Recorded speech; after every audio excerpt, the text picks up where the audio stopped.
New for 96. With your hosts, Kevin McCauley and Chris Nguyen. Not meant to be, unfortunately. I haven't heard that word in years. Vegan or? Vegan, yes. Yeah. Oh, yeah. Takes on a different tense, I feel, these days. Dangerous. Danger Town. No, that Saab was terrible, but I loved it still, and I still love Saabs now. I'd have a Saab. Okay, if you could have find your first car, would you? And would you buy it and restore it? No. No. What was your first car?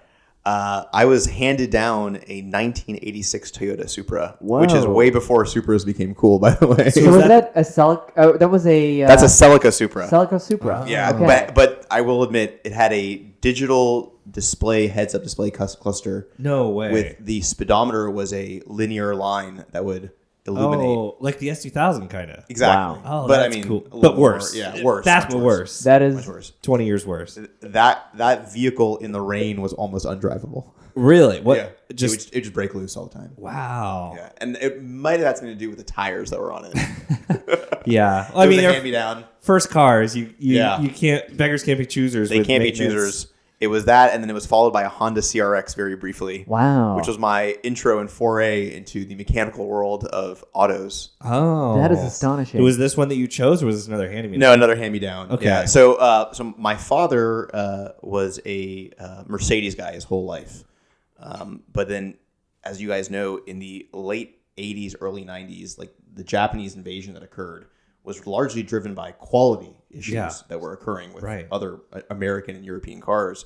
And Toyota and Honda came on the scene either directly or through Lexus and Acura with these amazing cars that were super reliable. Yeah. And my father was really blown away by how reliable they were. Yeah. Because they were incredible. So all of his kids got basically hand-me-down Japanese cars. Oh, Really? wow. So you went Japanese for a second? He did. He was Mercedes his whole life, to the point where I remember as a kid in the 80s, there was briefly there was a big kind of inefficiency in the German mark and the American dollar. You could bring over gray market Mercedes and sell them. Like you could, even after the DOT and EPA cost, still make them for a good profit. So he was actually doing that for a while. And he had a 6.9 and wait, he had a 6.9? Yeah. Oh, that's my SEL God, that's really cool. And some other really cool cars going. Speaking of Ronin. That's right. 560 SEL. that like the two-tone, the black, like the gray down below. So I remember that car. He had the really early 600 SEL with the two. You need to put it in reverse, and it'd have two little antennas pop out of the parking, the parking before poles. Pre-Parktronic, yes, sir. Yeah, that is amazing.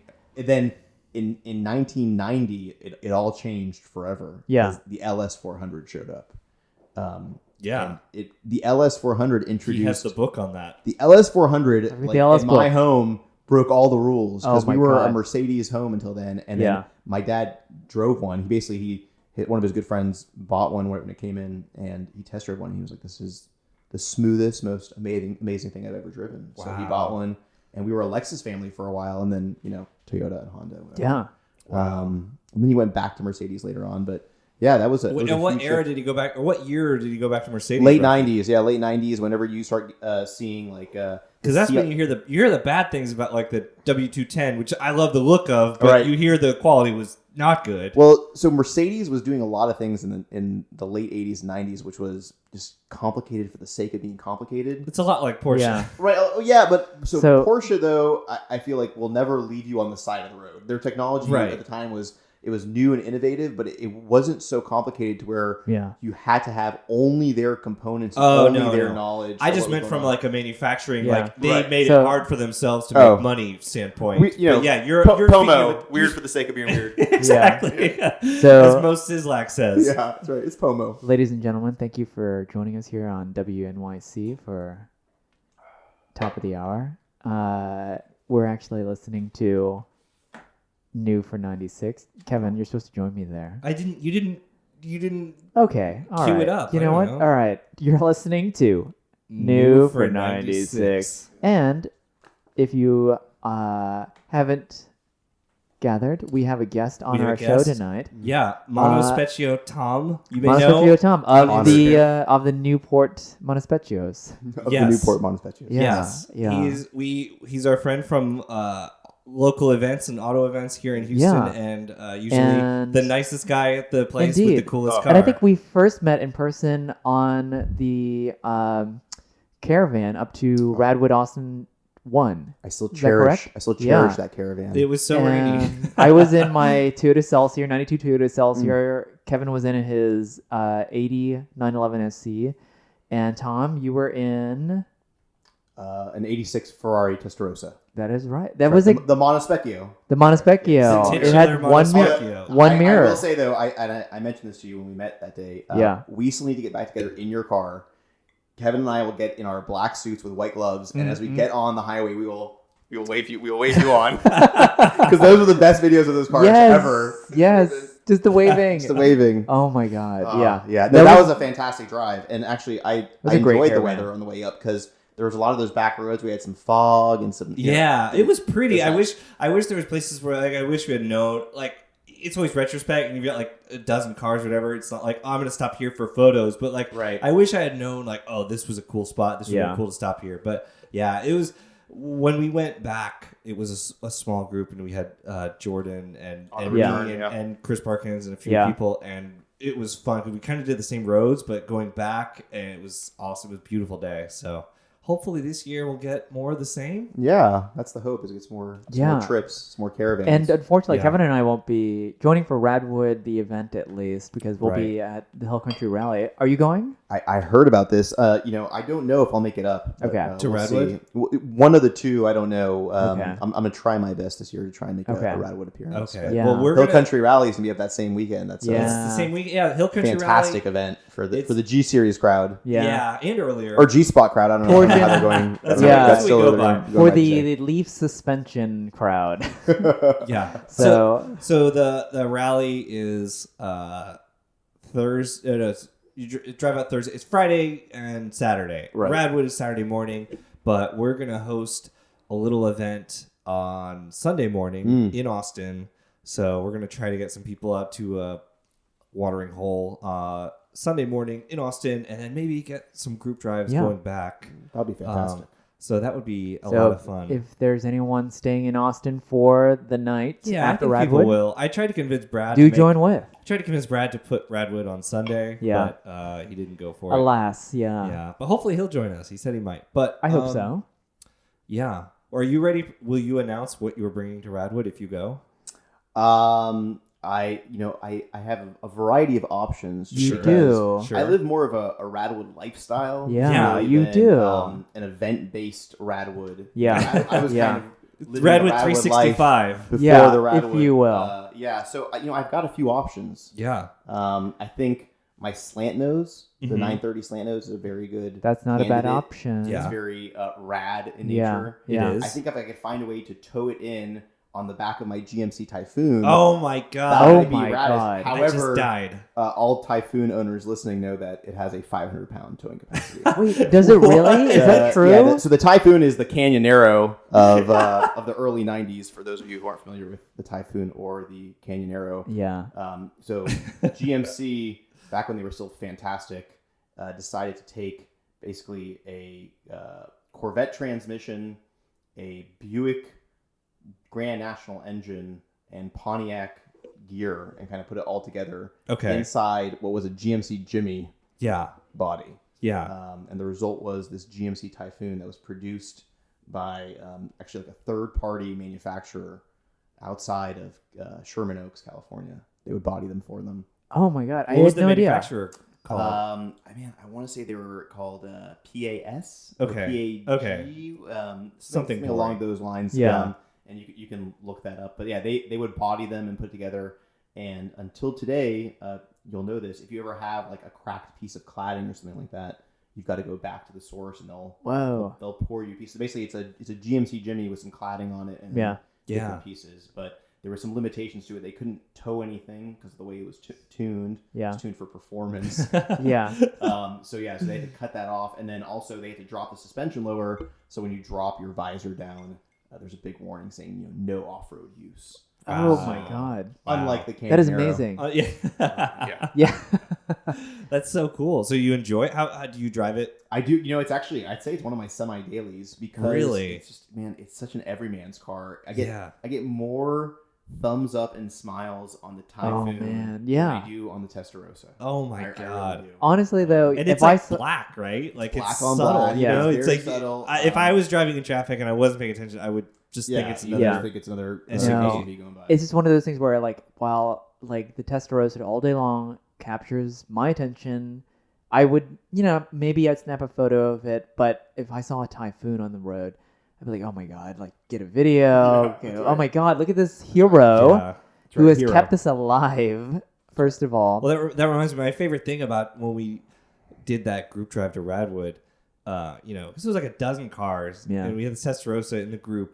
We're on I-10, so even before we drove on good roads, and just seeing the Testarossa, like driving, like it was like wet, but seeing this Testarossa in the real world amongst other cars, like a Focus is twice as, like the roof of the Focus is twice as high as the Testarossa. It was just, it was so cool. Like it just looked. It looks more extreme. seeing it in context, It looks more extreme now is- than it did in like '86 Yeah. because everything else has gotten so Cars much bigger. are huge now, so that Everything is gets bigger. Everything gets a little more bloated. And Yeah. everything's Yeah. rounder. And I think, I had that car as a poster on my wall as Yeah. a kid. And I think what's always drawn me to it then and now is just what you mentioned. It's a very striking design. Yeah. Yeah. I mean, it's Yeah. unmistakable from any angle. And I think, it still excites people as much as some other things do at a relative price point where, it's like you would think it was an F40 or something. Yeah. Most Yeah. people look at it, but it's far from it. So what It's very- it's just very so drivable. dramatic. Like it's dramatic. Was dramatic sounding, but it's dramatic looking. yeah. And you have an element for the car nerds too. The actual single mirror is just that detail that just gets you excited. Right. That this is just it's a little bit different. Yeah, can you tell us a little bit about the? Actual Sure. monospecchio Yeah. aspect of it. Mm. Yeah. Yes. So I actually had a 2-mirror Testarossa many years ago. The first Testarossa I had, bought it in 2013. It was 91, and it was just kind of. Was it red also? It was also red. Okay. But it was very much kind of a run-of-the-mill Testarossa. So they made about 7,000 units. From 84 to 86, they made the single mirror unit. So more than twice as many sport crosses. We're measuring in sport Yeah, crosses. yeah. So the sport cross has got a much healthier velocity for the valuation. Yeah. They're not really kind of apples and Yeah. oranges. So they made this single mirror version initially. So when Pininfarina sent them the drawings, it had no mirrors on it at all. It was Okay. a wedge. Okay, and then they gave it to, I guess, like a compliance department or someone at Ferrari to figure out how to make it legal. Yeah. And at that time, there was some law requiring 100% rearward visibility, which they said, well, instead of doing it through 2 traditional mirrors, we'll just mount one really high kind of periscope style mirror on the driver's side, which actually provides pretty phenomenal visibility. Yeah. When you're seated and kind of the offset angle that you sit in that car and you have the mirror set correctly, you can see like all the way behind you. Oh, wow. There's really no issue at all. Yeah. But they very quickly realized that it was a mistake. So mid-year 86, it changes to 2 mirrors. Yeah. Mid-year 87, they go away from the single bolt wheel. So my car is called a monospecchio monodado. It has a single mirror, it has a single bolt wheel. Okay. So by the end of 87, all the cars have 2 mirrors and 5 bolts. So that's over with. They also change to mouse belts. I don't know if you guys remember these things, but for North American safety standards in kind of the late 80s, the way you got around the safety belt, automatic seat belts or mouse belts. So the 91 Testarossa that I had at Is it first, called that because of the game Mousetrap? I think so. Like, I think so because they had that little thing that goes down at the end. Yes. I'd always lose the piece, by the way, that you needed to completely play Mousetrap. I wouldn't play the game. I would just set up this Set like up the Rube Mousetrap. Goldberg thing. Yeah. It was. I never had the game.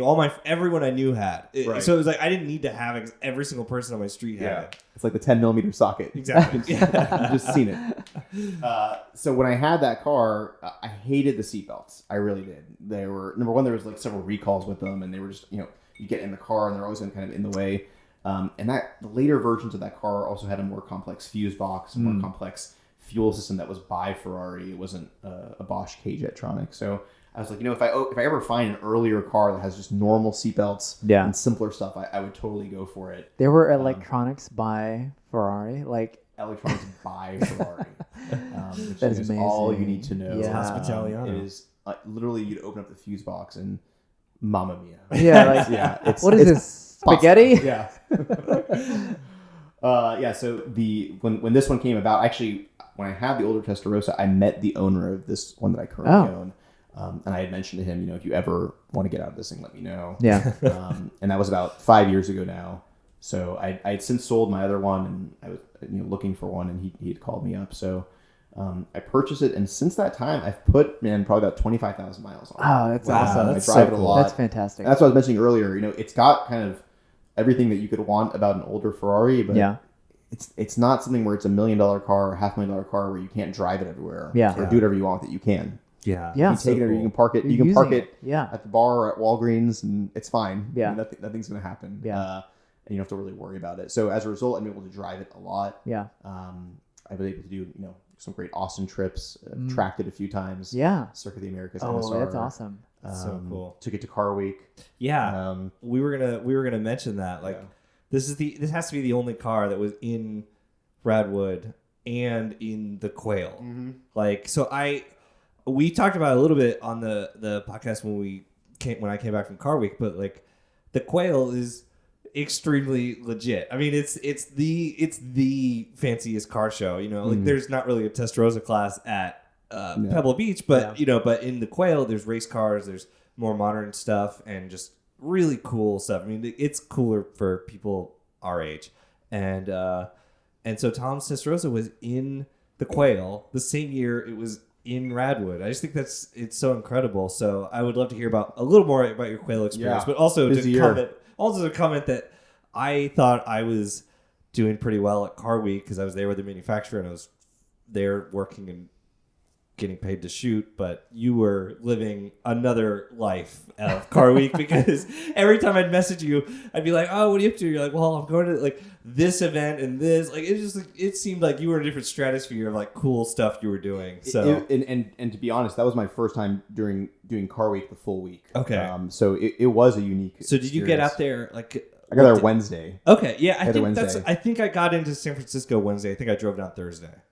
I got in Wednesday, and I passed the bottle. I keep wanting to do that when you're not talking. And normally he makes baby hands. I do, yeah. We need the catheter from the ice maker. Just we'll just put it in your mouth. I didn't know if Tom would know the code. Okay. Okay. Boom. That's the classic podcast soundbite, but it's actually real. It's really good.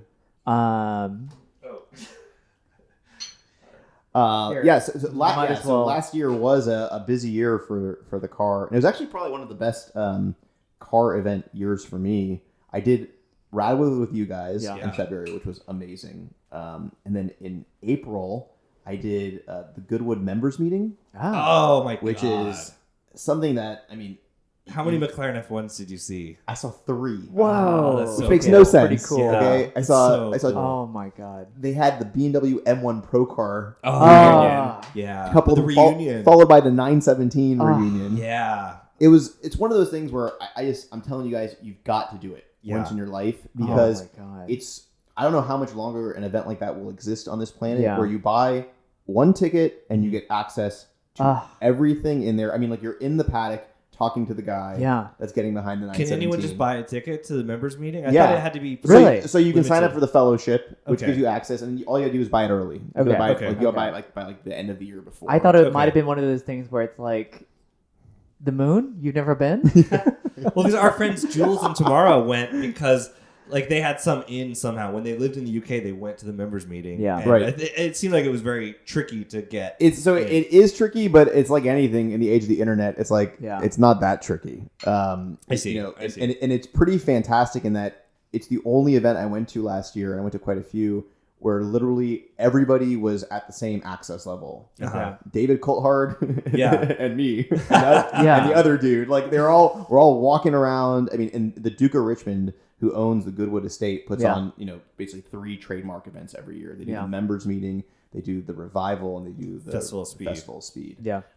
And my understanding, because I've not done the other ones, is members meeting is by far the smallest. Yeah. Meaning the other ones were, That's and I mean, there's still too. several thousand people, but I just got to tell you, this stuff you see there, the people you meet, and just the general atmosphere is something that it's a must. Oh, that's cool. It's a cool. must. That was that when they debuted the restored 917, like Yes, 1969 that's Porsche spec? Museum. Yeah. Porsche Museum brought out their Ooh. 917s and they ran them. So there's a circuit there and they run the races during the day. So you got an active paddock, you've got a classic car display, you've got race displays going on. And so 917 number 1 was the 1969 spec, which was so unsafe that it was converted to a later spec. Right. So they actually last year restored it back to the earlier spec. So the first car was like, now it's like white and green with the original bodywork. That was where they debuted it. Yes. And yeah, I saw it in the museum, but you saw it out on the track. So out on the track, you see them running. It's right there. I mean, you smell the fuel in the air. Oh my god! And it's in the setting. The track itself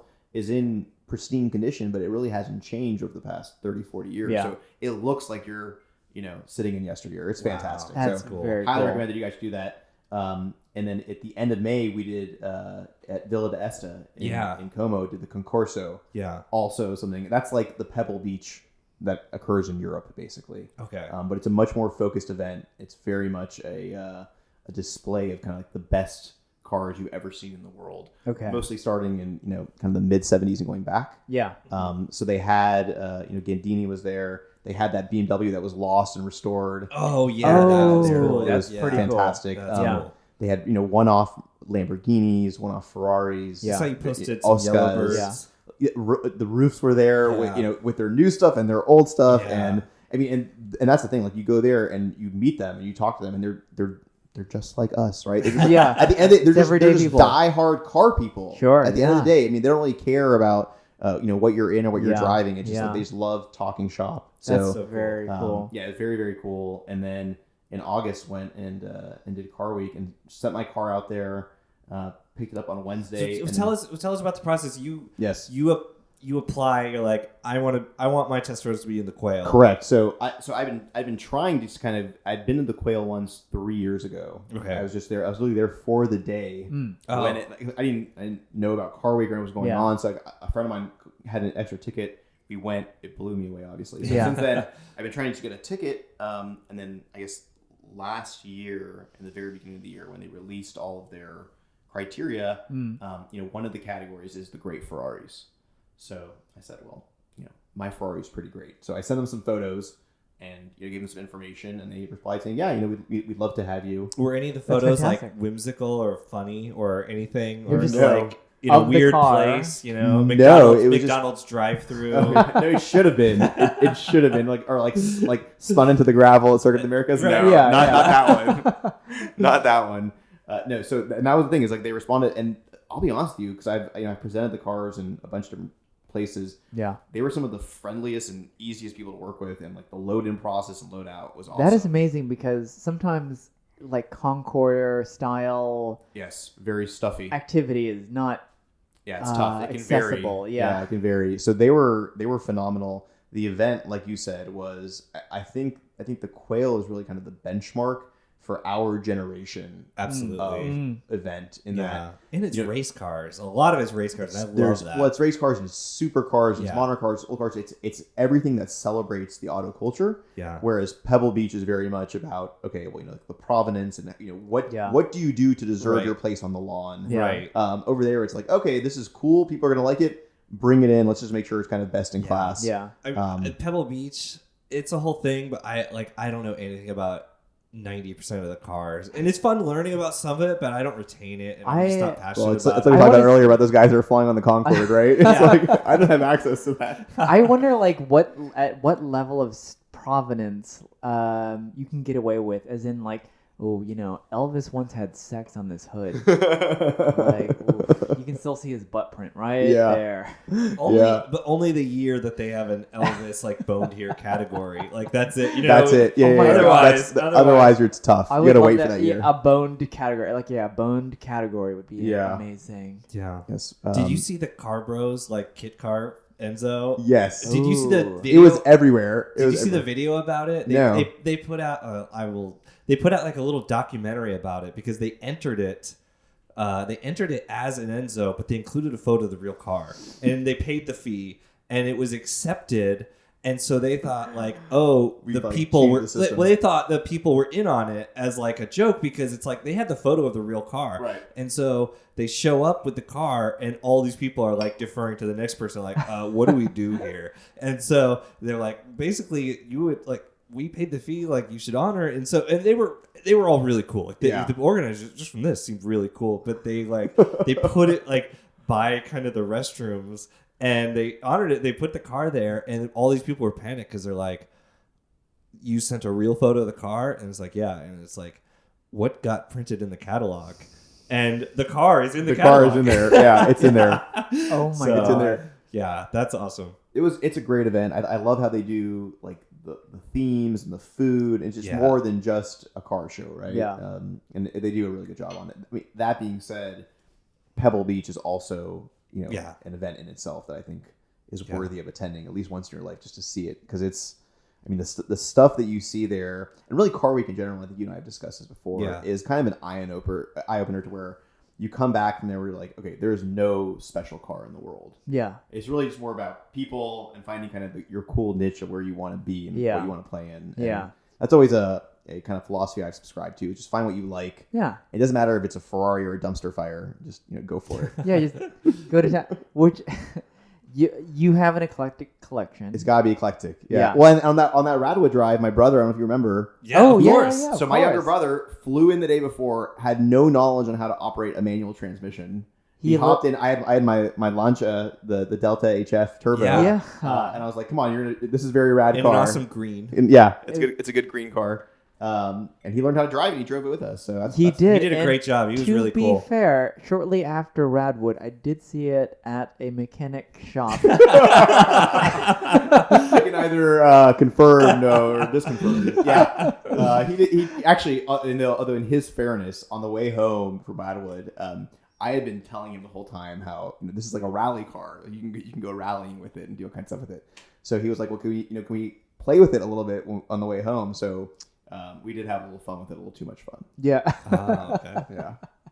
You take a fun route back or anything? Or? We didn't. Although one of our friends has a ranch not too far from Sealy. Okay. Yeah. So we stopped by there and we took that car off road a little bit. Oh, cool. And in the process had a little fun with it. Okay. Sealy, Texas. We're still made it back to Eurocar work though. So for the repair. Yeah. We bent things, but didn't bend them that bad. I like looked in yonder distance, like, hey, I know that car. I just saw it like 2 weeks ago. Yeah. They do great work at Eurocar work, by the way.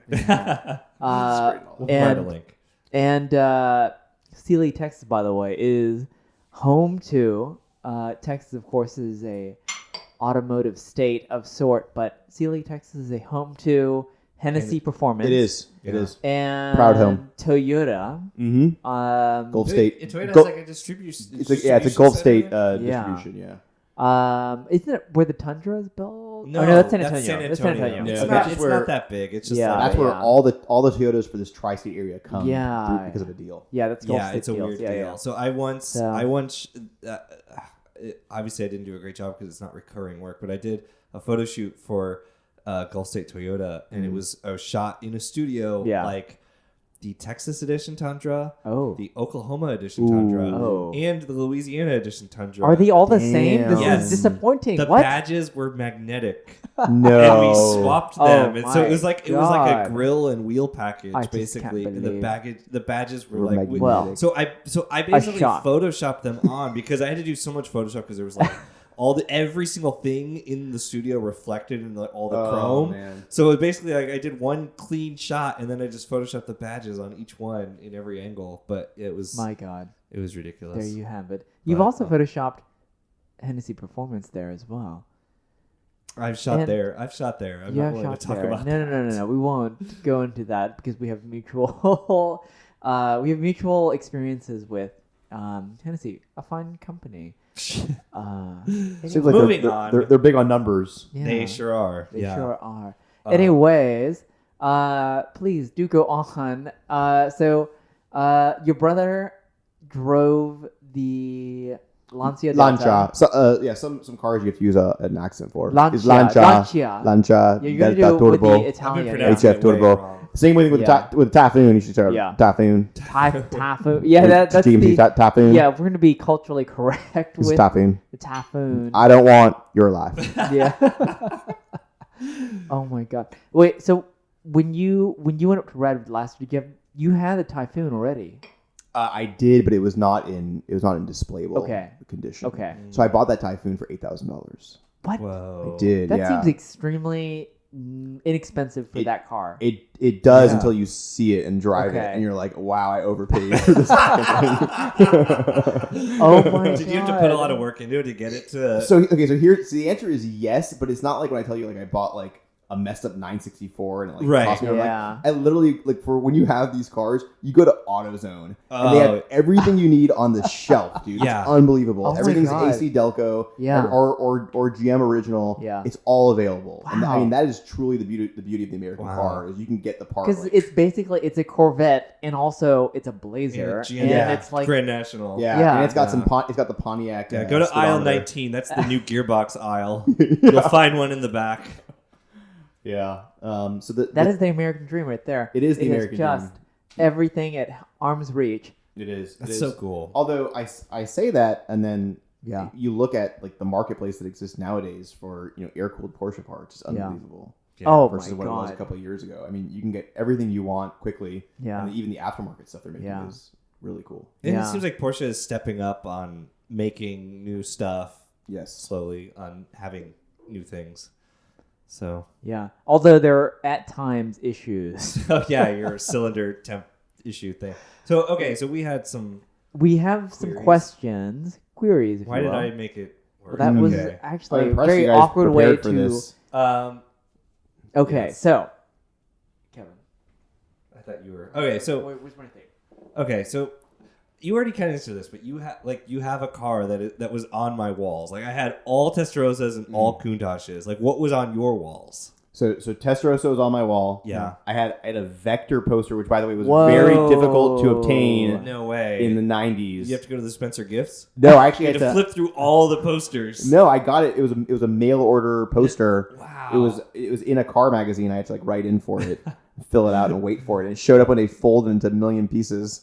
It came in like an A10 envelope. It was like a 36-inch poster. Oh my god. I had a Vector poster, and then I had What's the guy's name? Gary Weigert or something? Weigert. What? Yeah. I don't know what his first name is. He probably mailed it personally. There's some great stories about him. Yeah. He's still out there. Yeah. He's still pushing the Vector. God Oh, bless yeah. him.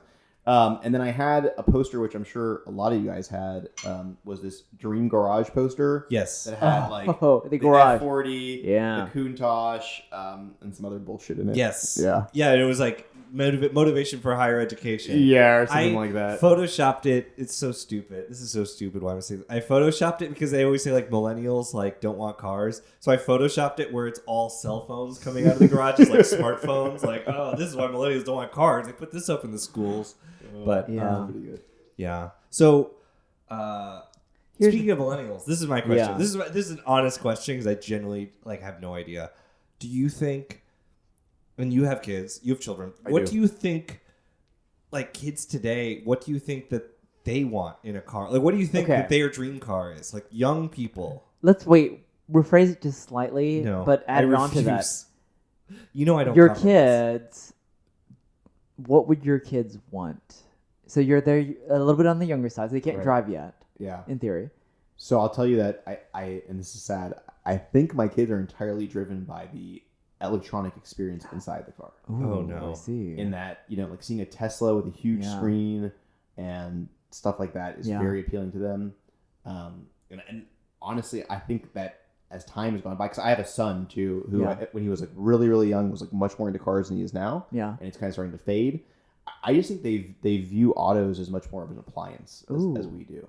Actually, I mean, it makes sense. Yeah. Yeah. And I think that if they see like TV screens or something very digital inside a car, Yeah. I think they can relate to it, right? Yeah. Because So- whereas for us, it's like we're looking for something kind of analog because Yeah. maybe that's what So we were having. we have very specific thoughts about that. That means that they won't have an opinion when it comes time to choose a first car. Mhm. That means that maybe father knows best. He does. He does know best. What will they? Cyclone. What will? Cyclone. Get Yeah. a cyclone for your Yeah. son. You get a cyclone boy and you work up that typhoon. Yeah. So what Is would there you? is there a cyclone typhoon rivalry, or is it all like No. In fact, if you look online, there's like SYTY. Sci-Ty is like no the whole way. thing. Yeah. It's Wow. one group. Okay. They Oh totally my the God. cyclone versus typhoon war is ended. I think in the early amazing. '90s. No, that before makes he Wow. died. sense. It makes sense. So, Good question. It sounds like you may be the deciding factor. I in absolutely will be. Yeah. What will you choose for them? That's a very good question.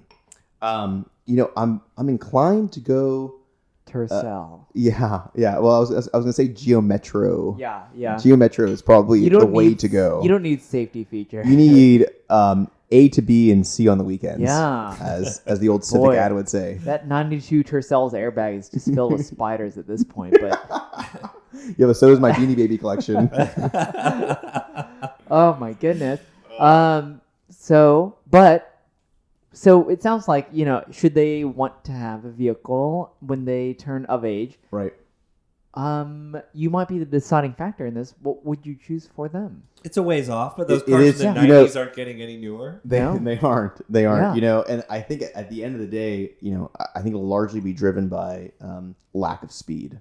Mm-hmm. Just from my childhood, I felt like all the cars I was given were very slow, Yeah. but they were still very fast for me, Yeah. and I yeah. still drove them way too fast. Yeah. So I'll probably go with something slow. Okay. Maybe something slow and reliable. Prius. Prius is sounding pretty good right now. Well, Model 3 is not slow, so yeah. Yeah, Model 3's fast. because we're talking Well, and I future think here. and I think the reality is, and we look at the trend of what's going on, and I think Yeah. also it's driven by the fact that I'll probably still be living in a major city at that time. Yeah. We're just running out of space. yeah. So, because I have nephews that are older than my kids that are Yeah. already at driving age or approaching it, Yeah. and they have very little interest in getting their driver's license Yeah. because they've been using Uber already Yeah. for a couple of years. Yeah. That's You crazy. get around. You know, That's we the thing, hear yeah. about You're not that. offering them a meaningful lifestyle change by being like, when we were kids, it was like, here's the keys, Yeah. it's your wings, you're free. Go and I was to like, town. oh my god, I'll Literally. never see you Yeah. again. Yeah. These people are like, well, I've been calling No, Uber it's for the Uber. past 2 years. It's like you want me to go wait in line at DMV and take a test. Yeah. Doesn't sound very fun. It's And- wild. and- It's so okay. hard. I mean, I But- hear about that in like other cities and places, but like Houston, you're 45 minutes to get anywhere. Yeah. And you're happy to do it. And Right. we're Happy to do it. curmudgeons. Like the notion of like, oh, you want a car? You have to fill it with gas, change the oil, like do things to it. Like Right. that's appealing to us. Sounds fun. But like to someone who is not, he's got it. Oh, there you go. Oh, Tom's got it. He knows what's up.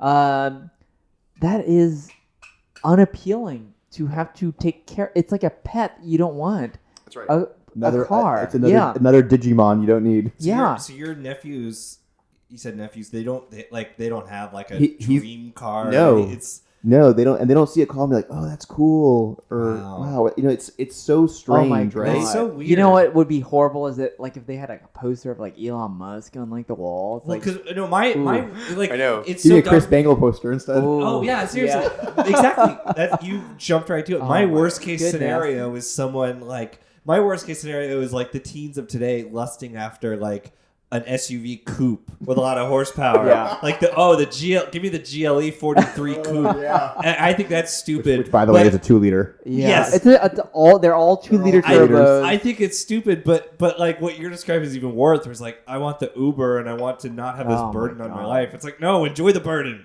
Enjoy the burden. Like Yeah. here's the thing, and that's us. Like this is where we start to age ourselves Yeah. in this era. Is that we like the inconvenience because we're charmed by it. Right. But like the generation,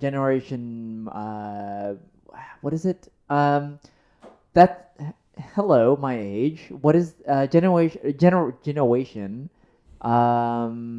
We'll cut this out. Yeah. Why? No. Why? Is it Y? I believe we're Y. Is it Y? Okay. What the one after? Gen Y? Generation Y. Gen X. So there, I thought we had were the MTV millennial. generation. I We thought have there was millennial I thought there and was then Y. Zoomers. Okay. I don't know. No. The Generation Y thing is like it's one of those things We where just reading off might the as Fridays well menu be now? like Civil War wait, we are veterans here. millennials. Yes. We're aging millennials. Millennials. You might Actually, the whole lot of us here. So you're 83, you're You 83, I'm 82. you might not qualify as millennial, but I'm the last millennial. I am the last millennial Right. that could ever be, right. in theory. In theory. Depending on who you ask, whatever articles you might read. I'm the last millennial that could ever be. So there you have it. So I'm father millennial. Beyond that, so everyone else after that is Gen Y.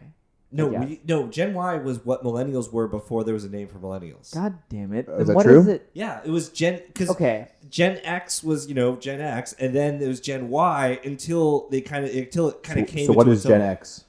Gen X is just Gen X. No, But Gen Y, X is like Y was the after Gen I X. think Gen X is like 70 So, or yeah, 81 people- and before. People like 40 to Oh. 55. Okay, So, okay, got yeah. it. Pre-boomers. So there's boomers, there's Gen X, then there's Yeah. millennials, and then there's like Gen Z. But they'll Yeah. probably come up with a name for what that is in Yeah. time In when time. they develop. I you know. I had an Uber driver just recently who was very emphatic about his Gen X credentials and how like he I've was had a big, that. I've had that a lot of times. how he was a big fan of Parky Poser and Parker the- Posey. whatever. Yeah, Parky Poser. Oh my God, we had whiskey. What is wrong with you? I don't know. Anyways, it doesn't matter because Whiskey's fantastic. by the we're way. talking about the Very whiskey good. is fantastic. Let me ask you a question. Yes. Do you think it'll ever be a day where nowadays people that own horses, right? Oh my There are God. these people that go Yeah. out to their ranch and they spend all this stupid money on horses and keeping them You running. know what? Yeah. And Horses moving around. cost Do you more think- than cars. Do you think people will look at us one day like that, being like, "Look at these guys! They've got their old cars Oh and they my keep them God. out and wherever, and they go out there and drive them. They take the autonomous they vehicle." use pause gas? Like, oh my God. Yeah. Like, first of all, horses are weird. They have a lot of methane production. They do. Enormous genitalia, and they're very tall. So I can't get on board with the weirdness of horses, but I get it, I guess. Yeah. Beyond that, yeah. But the next movement is us with our curmudgeonly cars that require gasoline and like maintenance, Right. because it's not electric, so it requires like stuff being done to it. So Yes. that's a dumb thing. Like, I hate that 2000, the year 2000 was 20 years ago. Yeah. Just It's stop. difficult. No, That is don't just remind the me. Yeah. worst thing in the Did world. you guys turn off your PC Uh, before midnight on no, on I 12/31/99? didn't, because I wanted a new one, and I thought like, You well, thought maybe that'd be it. I think I did the same thing. I was thought like Apple would goodbye, Gateway. replace my. Yeah. I had a Yeah. gateway. I thought Apple. It's okay, would dude. replace my You're getting fucking Adele, thing. dude. Yeah. Oh my God. Yeah. What does Uh, your family think of your addiction? So there's probably something equally wrong with everyone in my family, and this is just my craziness. So they're generally okay with it. Give you a pass. Yeah, they give me a pass. Okay. Um, Are you the only person in your family with this addiction? I am. I'd say my Really? my father secretly encourages it. Yeah. Okay. You know, like when I get something, he's like, "Oh, like come show it to me," Ooh, Oh, which is always nice. interesting. It's a good feeling Yeah. for me. But I'm probably the only one with this problem. Okay. Okay. But it's good getting together with other guys like you that also have this problem. Yeah. and talking about. No. My Group therapy for me. Yeah. Exactly. My father is not a car person, but does enjoy. He's a retired mechanical engineer. My mother's a retired chemical engineer, and she drove an air cooled. She had a air cooled Beetle when I was born, and my dad had a Mark 3 Supra. Okay, Ooh. hang on. That would be the Would be your shark first- nose That would be yeah. That would be my Supra. yeah. Oh no! The Mark III was the later one. later one. Okay, Mark 2. I think it was Mark 2. Oh. Mark 2 Supra, and then he had a Taurus after that because the children Was were it burgundy? born. Was it towards It was burgundy? It was a black one. Oh, It was a okay. black one, and that's what got me into the show. Because I Yes. said, "Father, your car is just far too normal." I think you need a Supra. So- Or sorry, a I show. would love to see like a bedroom with like the Taurus show and like the Mercury Marauder. Yeah. Yes. And like all the Yeah. all the other American Oh my God. sleepers. So you got to send away for that poster. To be fair, okay, my dream cars when I was with 12, money, yeah. Special order. They fire up the printing press. When I was 12, so my mother at the time had a Volvo 740 GLE, and my dad had the Taurus, and I said, "Well, I can get on board with this. I will have the Volvo 850R Oh yeah, that was an awesome car. or the Taurus Show." Available in 6-speed, by the way. Yes, and here's the thing: I think that is a fantastic car, and a car that people should have today. Like, that is a good car. I've never seen one for. They're all trash. They are trashed. Yeah. That's the problem with all You those just cars. Is cannot everyone have drove those them 300,000 today. miles. So, yeah. And so, if I could find today a Volvo 850 T5R, so that's In the yellow. precursor in yellow, Yeah. and I only have it in Wagon. yellow, in wagon. If I could have that, I would have that today. Yeah. So, And it would pay no more than $5,500. no holds barred. minor restrictions there. No holds barred. I will pay whatever it costs, which means that it cannot cost any more than $10,000 because they're worth no more than that. But I can't find one because they're all. Has there they're ever just been one on trash. bat?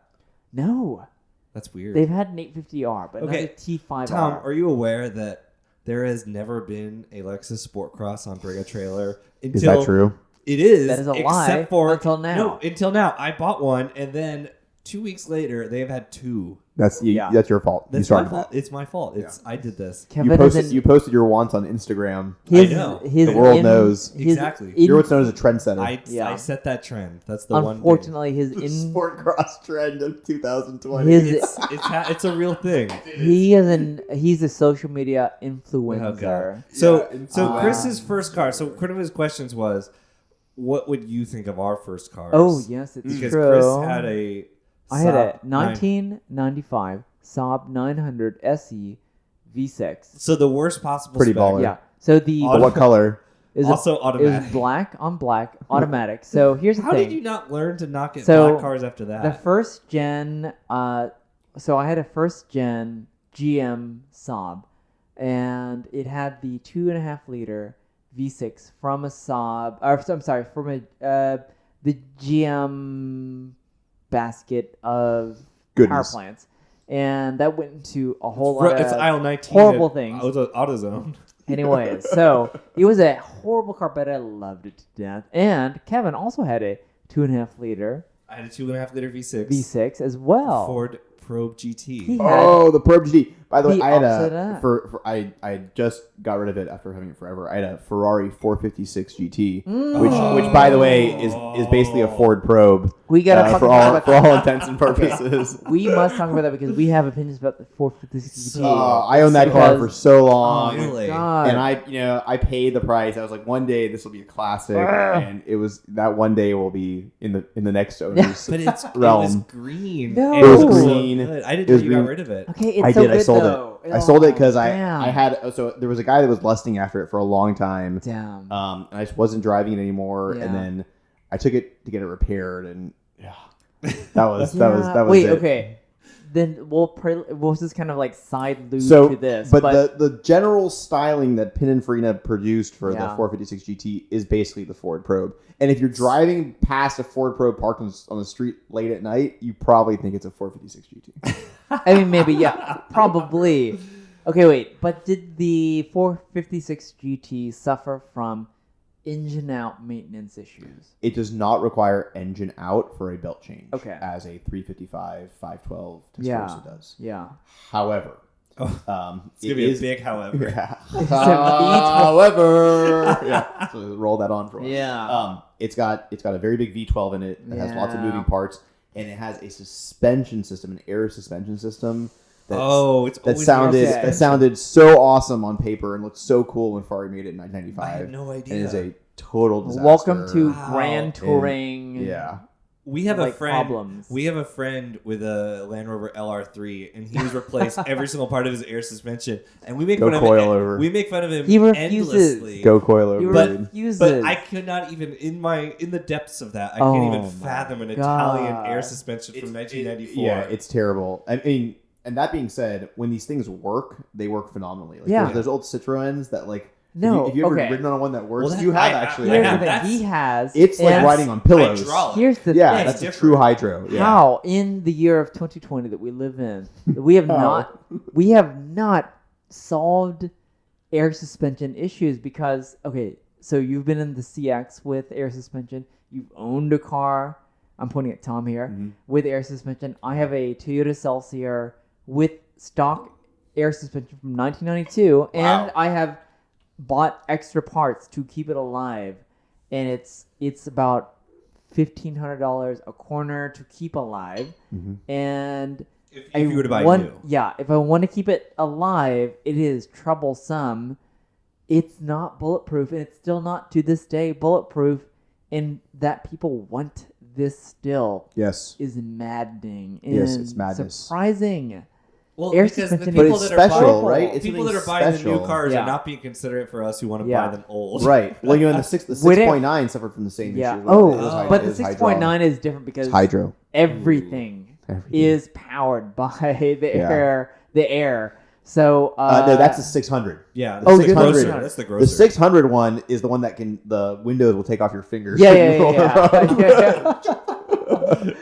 The 6.9 had air suspension. Yeah. That when it worked was like pillows, but when Yeah. it doesn't work, it's just like a leaking sieve. Yeah. And I love that your father was into Mercedes because Mercedes was the high tech choice of like many generations For years. Yeah.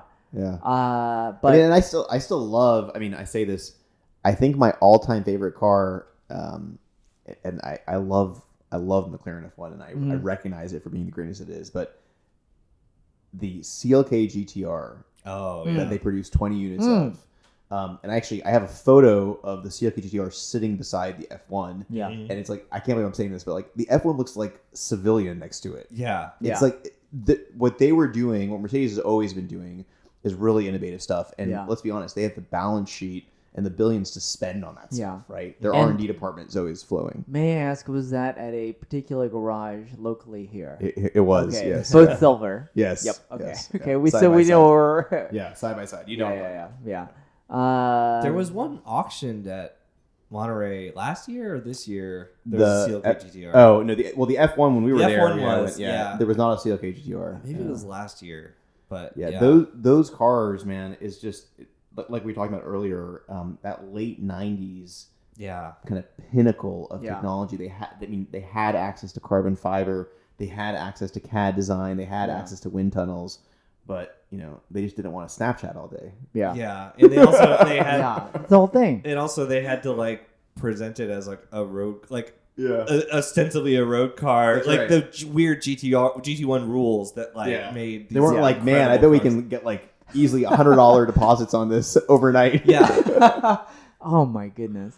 It's like, well, you have to give it the headlights and grille of the road car and the taillights. Like, it's such a cool time. That era, it was just the best. Well, I mean, and I think it goes all the way back to, to like Ferrari fudging serial numbers to prove they had enough cars, right? Yeah. Stories like that is what drives the whole homogenization story. Yes, right? exactly. Like, that's what makes it so awesome. Exactly that. Well, when you see that picture of all in 1969, all the 25 917 Porsches lined up, like it was as much of a FU as it was like we're complying with the rules, because no one ever did that. Because Ferrari would say, come to this building, we've got 6 cars here. Come to this one, we've got 7 cars, and they're the same cars. And they would just move them around and stuff. And Porsche had all of them lined up. They bet the farm on the 917, and they had 25 cars lined up. Yeah. And like FIA took it as like, oh, this is the arrogance. Yeah. Yeah. I think, I mean, as you get more into Porsches, though, those, I mean, the 917, the 906, all of those, those one-offs they went into for racing development just become the best of the best. Oh yeah, from a design perspective, for right? sure. That's the magic. Porsche is one of those things where like it has a surface level value, I suppose, for passersby of the interest, but it's such a varied and nuanced, and you just the nerdery that can go into it. Yeah, it's very Why rich. Luftgekühlt exists, like why that's a thing. It can be a thing and is a worldwide thing. And this year will be in the East Coast. Yeah, and, so definitely Brooklyn. Brooklyn. Where in Brooklyn though? That's the question. Yeah, so we'll be going to it, but it's not just where else would they have Luftgekühlt on the East Coast? Yeah, Right, but there's nowhere else. You've also got like former factory racing drivers that are involved in this thing, right? Oh, but I there's mean, God, where- it's just where so other interesting. they keep everyone It's like, just in so the interesting. loop, right? Yeah. It's there's some magic that's going on behind the scenes for completely, sure. Yeah. Tom, will you go to Luftgekühlt East Coast if Yeah, thing goes? if you guys go, I'll go with Okay. you. Yeah. We always go to the West Coast one, so Yeah. we'll go to the Well, East this Coast one will absolutely be in Brooklyn. Yeah. Because there's Where's it nowhere gonna be? It's not gonna be in like Albany. So, No, I mean, well, I mean, maybe like dear Lord. Maybe if they Come found, to the Niagara Falls Hilton. Yeah. maybe if they found a cool enough place in Philadelphia or something, but like, Maybe Connecticut. I don't know. Connecticut's already got its. Oh my God. Connecticut. Stuff, yeah. Connecticut's come to scenic Connecticut. Like, just cannot imagine that being I'm a from thing. there. Welcome to Delaware. Oh We're my in Delaware. God. Yeah. It's Delaware. Oh my! It's going to be New York. It's going to be Brooklyn. I agree. Very likely. So we shall see. But that's gonna be really unique because West Coast. I mean, it doesn't matter that it was L.A., but from Seattle to San Diego, it's a driving culture. So Yes. East Coast is Not as much. Yeah. not as much. So But I feel like on the I'm weekend, curious. people take cars out. You can get around. Yeah. and do Yeah. stuff. Well, and there's still. I mean, there's a massive collector base on the Yeah. East Coast. Yeah, of course. Yeah. Yeah. Massive. So, and if anything at all, like Jerry Seinfeld finally doesn't have to ship a car, he can finally take one out of his Manhattan garage. That's He right. has more. So I think he has more on the West Coast because his Manhattan garage. I think he had to You're right. publicly It's file. limited. I think he can only store like 3 cars there. No. Oh, have Yeah. you seen the? The photos show that they're pretty. Yeah. stacked. Have you seen Yeah. the diagram of what the garage probably? We're going to looks talk like? about this offline, but I think it's pretty small. I think he has a lot of cars No, in the Hamptons. it's like a Yes, 4-story. that is true. Oh yes. The there's Hamptons that. is where most of them are. Is what I So he understand, has yeah. a lot of that, but his Manhattan garage is a 4-story, like narrow. But it's slotted. narrow. But I think he has like 1 car in each store. And well, no, and I think know. my understanding is some of that's been converted to studio. Like really? people, Okay. like production people are I sitting can there see now. that. I can see that. 'Cause I think yeah. he uses that as the address for all those. Yeah. When you watch like his show, all the cars come out of that. Yeah. Mm. I can see that. But that's a tough proposition, no matter the means. Like I Yeah. think keeping a car in Manhattan, dear Lord, like if you really want to, that is not. I must say convenient. though, if you have the means, it must be fantastic. Yeah, I guess. Like so. let's be honest, driving like a 2.7 Yeah. Oh, around my Manhattan God. early in the You- morning you must see be the fucking sign- fantastic. Well, I think. Well, at the time, he kept that in L.A. You know, Yeah. you saw that in the episodes, like the The Marble Rye. Dead man's car. The Marble Rye was like the 2.7 was on the street. Yeah, Oh that's my right. God! Yeah, when that car was probably worth like, 90 grand. oh, you think even 90? Si- I think it was like barely that even. Yeah, I don't know. I don't know. Boy, like what? Like no one at the time could have Oh, so even this is imagined. Next. Oh, okay, all right. Here we go. Hang on. Sideways. Sorry. Hang on. Sorry for If the. you might hand me the Oban just really quickly. So we're not sponsored by Oban, but we are fueled by Oban currently. Mm. Hang on. The Oban. Mm.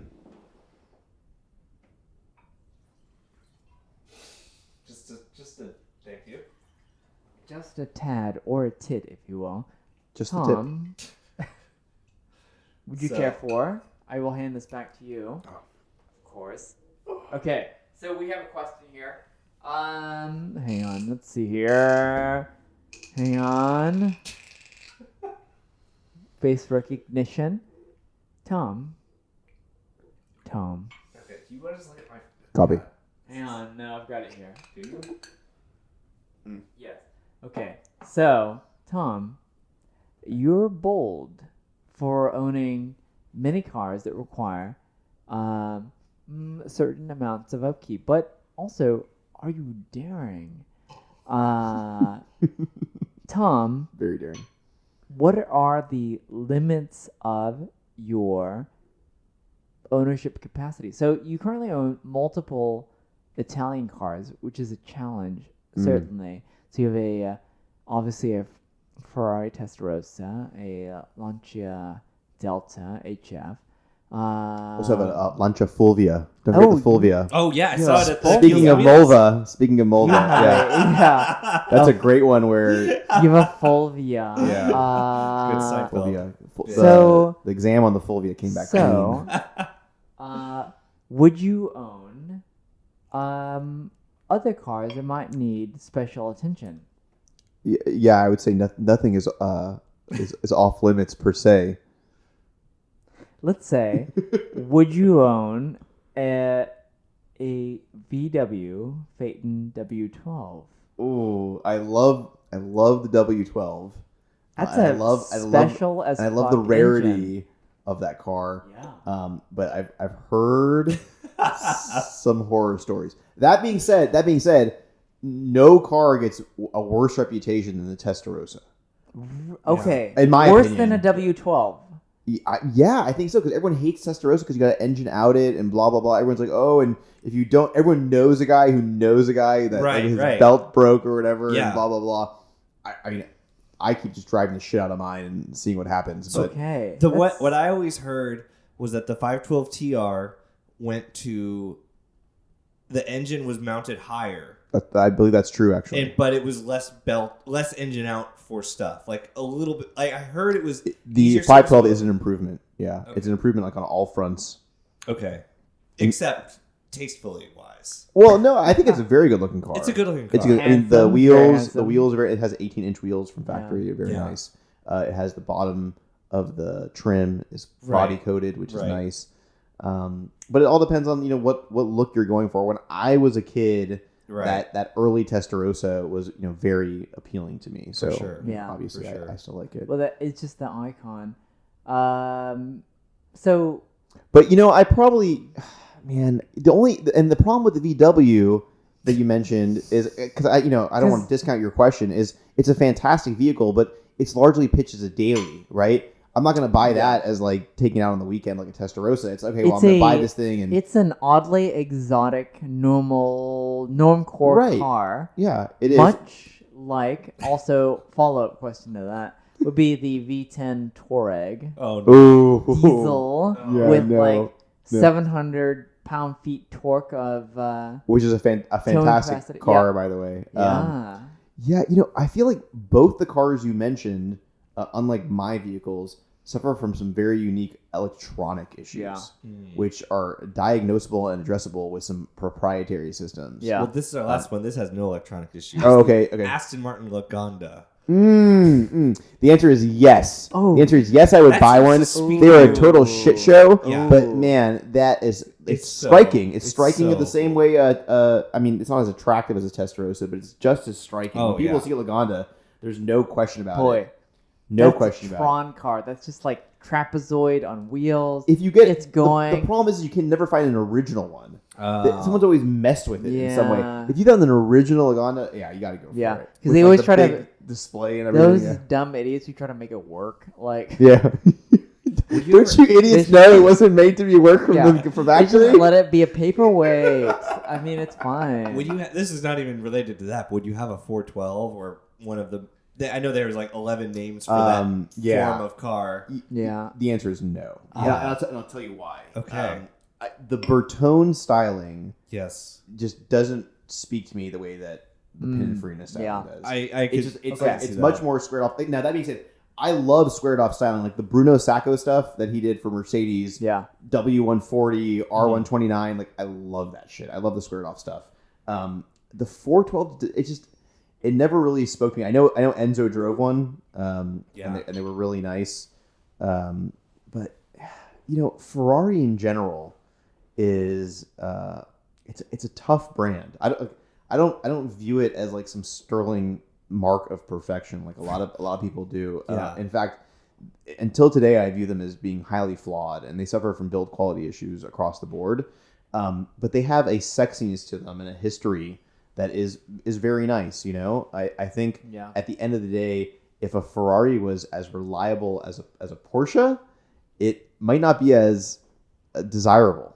Right. Because It's the romance. Porsche beats them on Yeah. every front, okay? Well, So at least there's some sexiness there and some mystique where it's like, ooh, it's a Ferrari, which is maybe why I have trouble getting into the more modern contemporary Yeah. Ferraris. well, it's the romance. Because they ironed out some of the mystique. The Well, it's romance. not that. It's just like you go up there and it's like Well, you get it, and there's now- nothing new or exciting about it. Right? now It's like the next- Ferrari's a fashion brand, Right. like, and Ferrari as a brand from the old school is more than that because you could just buy something that just worked. You had to want to own it because it's going to be a chore to Right. own it, even if it was new and under warranty, and that's just it. The way I always relate, and this is like the most extreme example, but I mean, like, if you had a Diablo in the 90s, you had to jump through hoops just to get it. There wasn't a dealer on every city. Like, you had Absolutely. to jump through hoops to get it. You go through some weird importer. You would never be able to service it, and it's going to need service Yeah. daily. And it's Not gonna to need- mention, if it's a manual, your knee is gonna be shot. Yeah, it's 1,000 like it's miles. going to need so much stuff.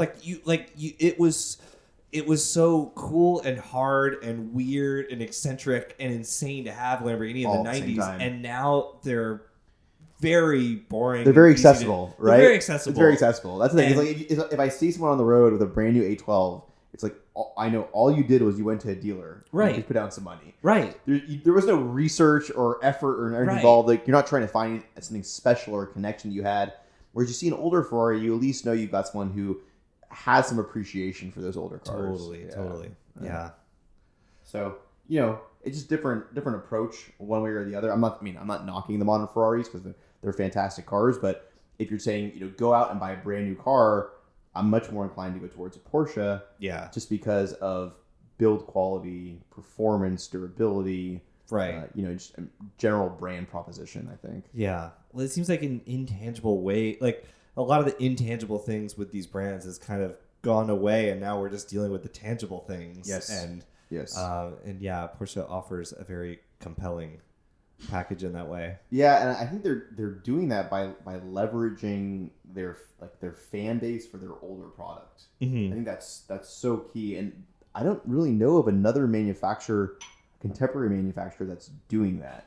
To be honest with you, I mean maybe Land Rover's doing it with like the Defender. Right. They're basically launching like a Honda CRX in Defender guise, and they're gonna have a bunch of people buy it because everyone loves the Defender. There's a history there, a connection to what the Defender was. So maybe Land Rover's doing it to a certain extent, but I think maybe Porsche's the only one that's leveraging their heritage. By that, you leveraging their mean heritage. like offering something that's a connection from Yes, old. yes. You look at the Porsche Instagram account features cars from all the years, right? Right. That's not really the case for many other manufacturers. Yeah. They're focusing more on their current line, Right. their current offerings, and I think that's going to be a differentiator over time because Porsche is working so hard right now with the electric launch, right? Yeah. Trying to keep we want to be Porsche, but we want to be electric, and that's a balancing act they're going through.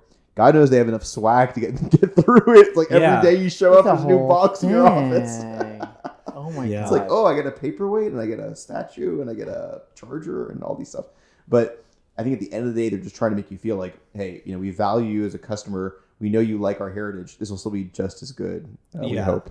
Yeah. Why does it always feel like Porsche's only latched onto the heritage thing maybe in the last 10 years? Mm-hmm. I would say, That sounds right. and it's just Yeah, I would say mean, that sounds right. obviously it is related to the fact that it is highly profitable now to be associated with, and they are the source of. So, but beyond that, do you think they have vision to carry that forward, or are they just capitalizing? I think. Go ahead, please.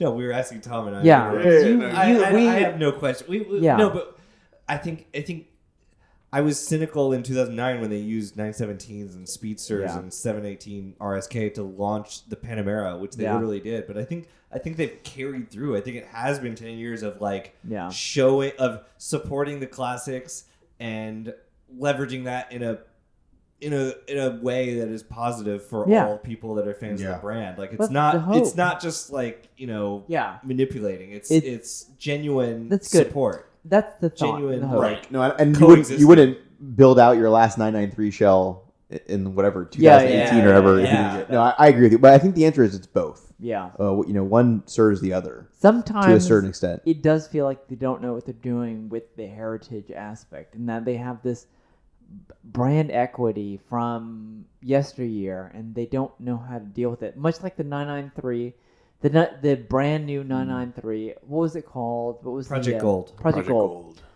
Like with that, where it was good, not the best. Like they went a little too weird with some things on that, in my opinion, at least. But they understand their heritage, but not completely, which is strange. Well, and I think that's the case for every company in the world, auto or otherwise, right? Yeah. It's like you build a legacy that you're not really aware or conscious of, and it's hard to understand it and capitalize on it. They probably do a better job than most. I think they do, yeah. But because I think like next lineup, it's either an Italian brand like Ferrari or a German brand like BMW, right? More so than Mercedes, even. Because I think Mercedes is lost in the whirlwind of consumerism, and BMW has like this last gasp of we have heritage. They're trying so hard. We have a BMW is trying so hard to become Porsche. Yeah, and they can't. Is the problem? And you're right. Mercedes-Benz is off in their own stratosphere. They live in They've got I don't know what's going on with BMW.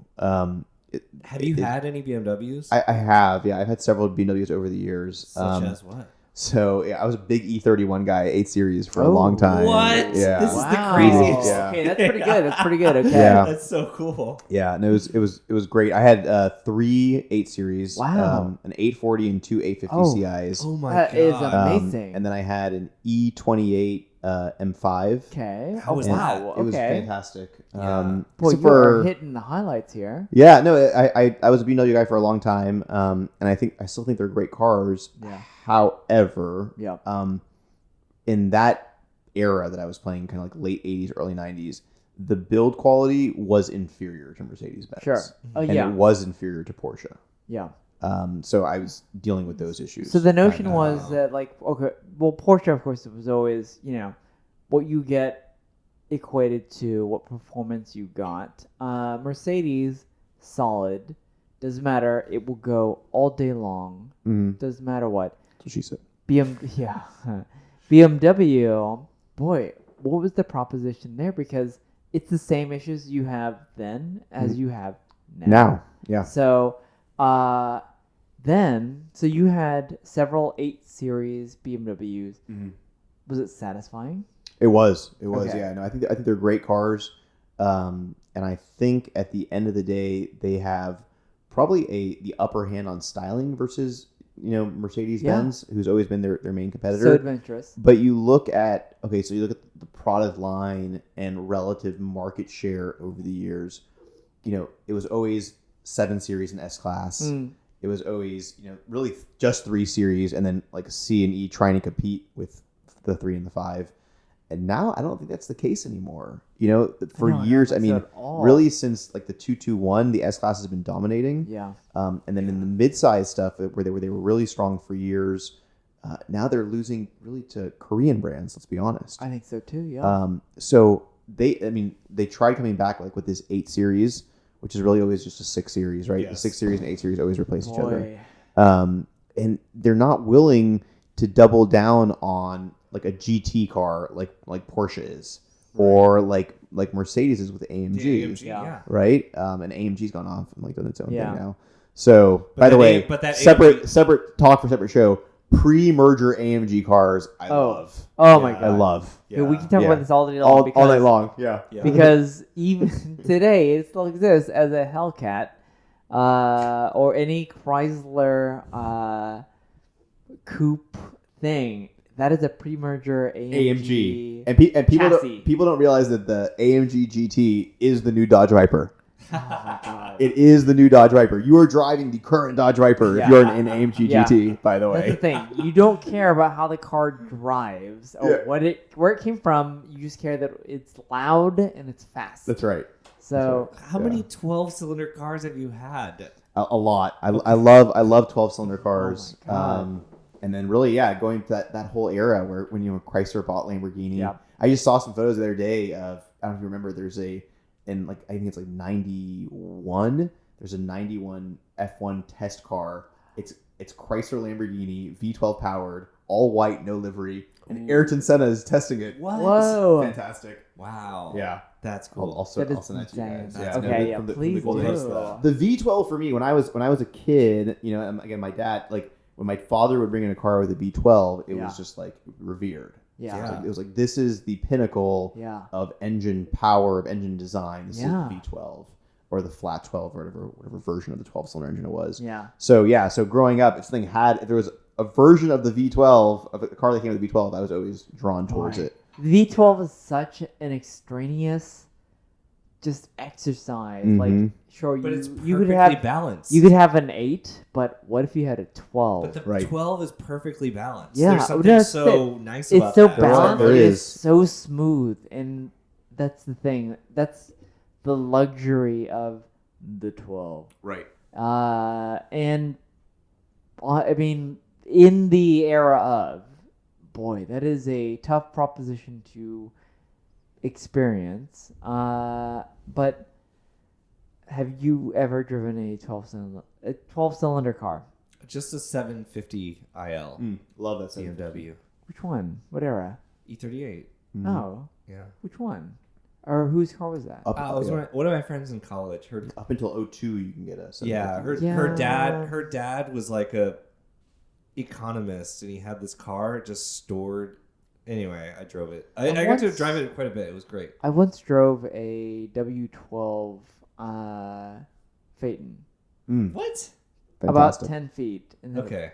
yeah, which is about as far as it could go. So, as that goes. You broke the warranty period. Yeah. Oh, man. Anyways, we go back to that, though, because that's the thing. So, would you own a W anything Volkswagen? I feel like the risk reward is not. It's not there. Okay. It's not there. Here's the thing. Jay Leno Garage all day long. You have an example of everything. Could you daily drive one? Yeah. Because I think it might be maybe amazing. I think so. I think the whole idea behind the 12 is daily driving it. Yeah. What do you daily drive? I daily drive a 12. I do. Yeah. Wait. I drive an S600. Damn it. Oh. Okay, we're gonna guess. We're gonna guess what car you drove, and Sorry. we were gonna guess. Okay, we both We both botched this. we botched this because we thought But he was close. SUV. Yeah. So- I was My gonna wife- say Range My Rover. wife. Yeah, my wife drives Range Rover. Okay. Good call. Okay, Good call. okay. Good call. Yeah. Very. Because that's a good standard, and I thought maybe you might be more of a 6.2 G-Wagon type, but No, I've always loved the 600. I've had a W140 600, and I had a W222 600, and then this latest one that I have. So this latest one, is it the current gen 600? it is. It's a current gen They 600. still make the V12. They for do. That? Okay. They do. Yeah. Okay, I wasn't aware. I don't know. Yeah, and it's a great car for daily use. Yeah. I mean, it's the S Class, like I said, is just boy, that's just an It's the standard. unassailable. It's the standard. yeah, an unassailable it's the platform. car. It's the car I use to jumpstart my other cars. Yeah. That's all you need to know, right? Yeah. So these all come with so it has ABC, the whole thing. Yeah. Oh yeah. No, this thing's got rear entertainment for my kids, Okay. and it's really just a car to get into and go to work. But whenever no- I need to, and No air scarf, all caps. It's only on the convertible. only on the It's only convertible, convertible. and I think was the subject of a pretty bad legal dispute, from what I understand. What? Yeah, the air scarf. What? Yeah. The Oh yeah. that's the whole inventor, thing. yeah, Is the this like inventor of the air McDonald's hot scarf. coffee? That was a whole The thing. inventor of the air I scarf heard sued about them, that. and Really? actually, so the only reason I know this is one of my friends did a Euro delivery on an S-Class convertible with air scarf, What? and they call him like a week before. He's got Oh everything my booked, everything to go, and they're like, "I'm God. sorry, sir, your convertible will be ready for viewing, but not for taking out on the road. We're going to give you like a regular car for that. And he's like, why? He's like, well, we're currently in litigation with the owner of Airscarf. So the guy who invented Airscarf sued them. Oh my and god, they won. I thought you were gonna say it's too hot. It's like, oh, this, this scarf is too heavy. It's too hot. It's like the coffee. This is cashmere mode. I want wool mode. Okay, so you have the sedan. The sedan, yeah. Okay. Has a wagon crossed your mind? Always. Wagon Okay. always crossed my mind. And there's only one wagon that I would actually own. E63 AMG. No, it's actually it's a purple M5. Oh, there it is, right there. Techno There it Violet. is. Okay, in my cabinet here I have an E39. Techno Wow, what are Violet, the odds? E39 M5. That is literally the only. If that wagon came available for sale today, I'd buy it and I'd daily it. There was a guy at Radwood with one last year. Do you remember? It was so mint. Yes. Yeah. Oh my god, it was so. Yes. I went and talked to him for a while, and like no one was looking at his car, and I walked over there, and like we locked eyes, and he could tell. He could tell right away. He's like, "You're the guy." I was like, "Yes, I'm the guy." That is the car all day long. It's the car all day long. Oh It's the my original. God. It's the original wolf in sheep's clothing. It really is. It really is. People had no idea what they were getting into lining up against that thing. It's the good body, good chassis, good everything. The throwing star wheels, 3-piece. Oh, Which- my god! Did any of your Yes. 8 Series have the They throwing did. stars? Yes, one of them had throwing stars. I was at And one of them, just I hate it. One of them had the Alpina wheels with the key locks. Oh, that's cool. And I came with the keys, lock it, the center thing pops off. And it was Wow. So fantastic, good. yeah. So I good. 17-inch Alpinas. I was in Monterey a couple years ago, and that's when I learned that the throwing stars are part of that 3-piece, system. and you take them off, and Yes. they have the black. And you could So the M8 that they show an M8 guys is just throwing star wheels with no covers on them. Yeah, and the love that, turbines on the M5 are this. They bolt onto that. Exactly, they bolt right Yeah. on. That I That's had no cool. idea It's until cool. one day I found out. 'Cause I think told maybe from you it was from me. Yes. that the Don't throwing pretend you don't know it's stars, from me. or whatever, the throwing stars, yes, the underneath, like it was the basic, whatever wheel. Yeah. Yeah. I had no idea It's it was a underneath cover. there. What Pretty cool. the hell? There is a wagon. There's a W211 on Brick and Trailer right now that I'm obsessed with Mhm. because the E63 with the real 6.2, and it's It's got like this. So I don't normally like the 211 as a body, Right. but on the wagon it It has, does look good because it it has the still roof has line the- goes back. has and the it still has the arrow. taillights from the 210. Yeah. Oh yeah, you're right. And I didn't realize that. this one has like a splitter in the front, so it just looks like this like steam shovel front end. It Yes. just looks Yeah. so cool and extreme, and it looks so good. It's Those pretty cars are good. fantastic. There's like Pretty a good. cult following for those, and I the know. the R63. Oh, you know the what I'm talking R6, about? yeah, those are Boy, cool. that's a rare A friend boy. of mine is obsessed with those. He's like, you gotta buy these, man. I'm like, Yeah. I don't know yet. That is a rare boy. Although, like Jalopnik had the article of the blown one. Yeah. where he had rebuilt it. It We was have a fucking have a thing. listener who rented one on Turo. He did, yeah. Yeah. Midnight What's Drift the verdict? Auto. There was one on Turo in Dallas. It's good. And I think Turn I ESC think- off. Pretty I good. think it went onto bat, but it was. I think they might have driven it to Radwood just to Yeah. drive. I don't know. Because no, he Sounds had cool. the Should dirty he it had up. the E38. I think they 7 might have. I think Series. it was like. I think they might have. He had the E38 7 Series that he bought for like $5,000. I think him and a buddy took 2 cars down. Yeah. I think. I'm not Yeah, sure. it was the whole thing. Anyways, we should do Radwood again. However, Kevin and I will miss it. Monospecchio Tom may Maybe not miss it. We'll Yeah. see. It might bring a good thing. It's hard to say. Yeah, you've got so many options, but yeah. It's looking pretty good. Yeah. Pretty- You should take on the place. Who knows? The Hill Country Rally is going to be a little bit different this year for us at the very least. It's set up Yeah. a little bit different. we should probably wrap this up. Yeah, so Okay. we're going to wrap it up. All right. We're here at 2 days, 7 hours. Okay. Well, Yes. Tom, it was Thank you a so much. pleasure Thank you guys to for have having you me. on. Thanks for Yeah. putting up with this. Yeah. And I think this might be a podcast, so please do listen to us, or sorry, follow up with us on email at Something. new496@aol.com. it's not that, but and check out Instagram Yeah, for 96 and Check us out at just hit the stop new496@aol.com. all right. And that might be it. Anyways, thank you. Goodbye. Bye. Oh my god. Fantastic. Good talk.